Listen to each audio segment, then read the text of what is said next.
कभी कभी अंधेरा सिर्फ रात में नहीं होता, वो इंसान की जिंदगी में भी उतर आता है। और जब वो अंधेरा अपना घर बना लेता है, तब रोशनी भी डर जाती है आने से।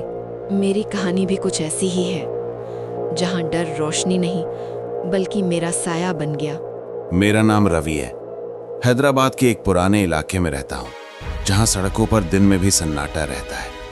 मैं हमेशा कहता था कि मैं डर में विश्वास नहीं करता, लेकिन शायद डर भी किसी दिन मेरा विश्वास तोड़ने का इंतजार कर रहा था। मेरी जिंदगी साधारण थी, दफ्तर, घर और अकेलापन। पर उस अकेलेपन में धीरे धीरे कुछ और आने लगा, कुछ जो दिखता नहीं था लेकिन महसूस होता था।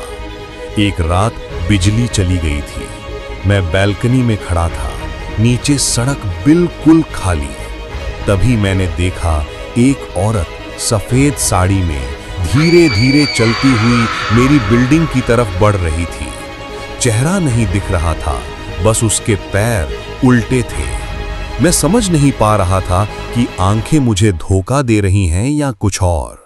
मैंने झपक के देखा, वो गायब थी।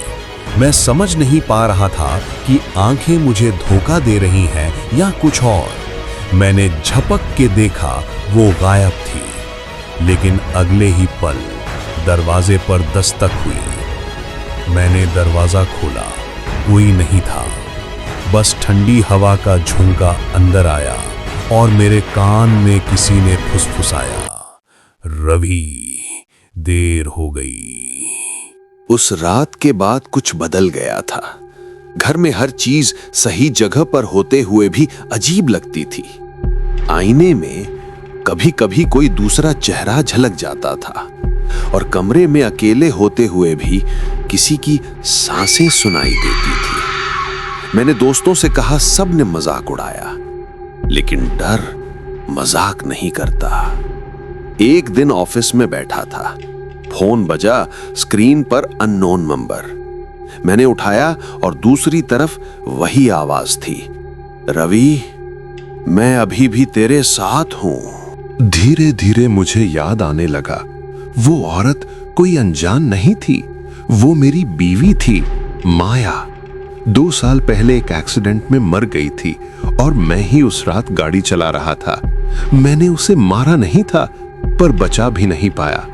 और अब शायद वो लौट आई थी, मुझे याद दिलाने कि अंधेरा सिर्फ बाहर नहीं, मेरे अंदर भी है। आज भी मैं उसी घर में हूं।